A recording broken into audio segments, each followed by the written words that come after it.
With us now is New Jersey Senator Bob Menendez, chair of the Senate Foreign Relations Committee. Senator, it's always a pleasure to see you, sir. I'm just wondering your reaction to what the United States should be doing or thinking about as far as future aid to Ukraine. Well, good to be with you, Jose. We had the Secretary of State before the Foreign Relations Committee this past Tuesday, and I asked that very question because it's clear that we're going to have a continuous obligation to Ukraine if we want them to defeat Putin and Russia in this unholy war that he has launched against the Ukrainians. And so I did expect this package that is going to be coming up. I expect it to be robust, and I expect it to receive bipartisan support. We have to help the Ukrainians be able to defend themselves against Russian aggression.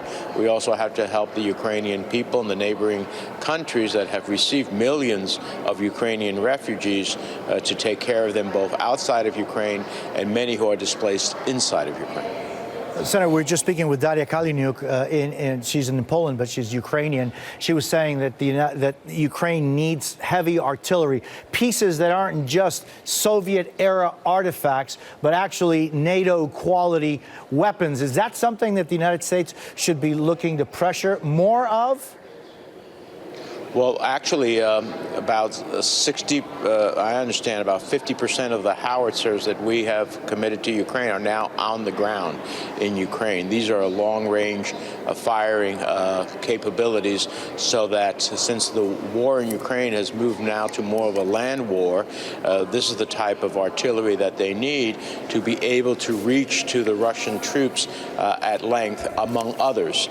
And one of the questions that I raised was Secretary Blinken from his recent visit to Ukraine, meeting with President Zelensky along with our Defense Secretary, Secretary Austin, is that we are largely aligned with what the Ukrainians are asking for and what we believe they can use effectively.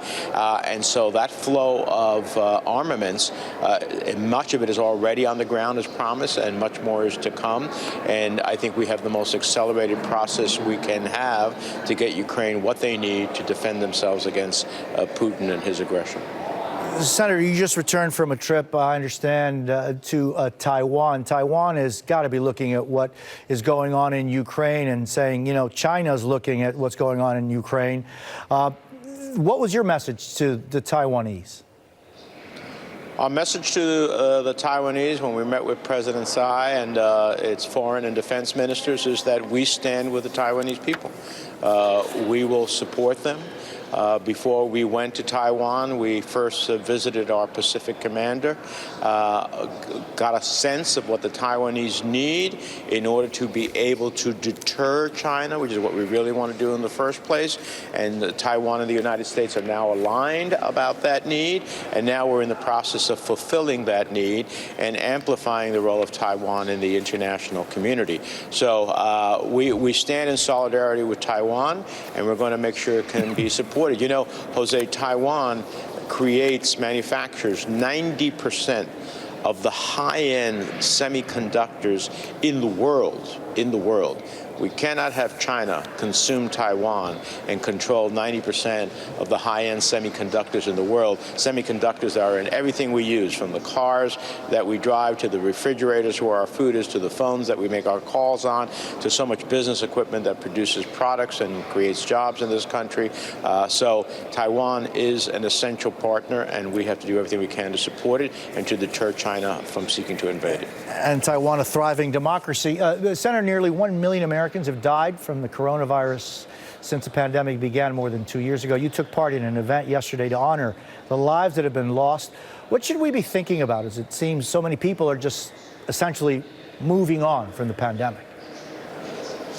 Well, I joined with the families of those who were lost. You know, for every person lost of those million, there are about 9 family members on average. So you're talking about 9 million Americans who have lost a loved one, who look at the dining table and don't see that loved one sitting there with them, or don't enjoy a birthday with them anymore. We need a national coronavirus commission. That is something that I have sponsored. Senator Patty Murray has sponsored a broader bill, which is now included created my coronavirus commission. We've got to learn what we did right, what we did wrong, and we have to ensure that when the next pandemic comes, we never ever lose another million American lives. Senator Bob Menendez, thank you for being with us. So appreciate your time. Thank you.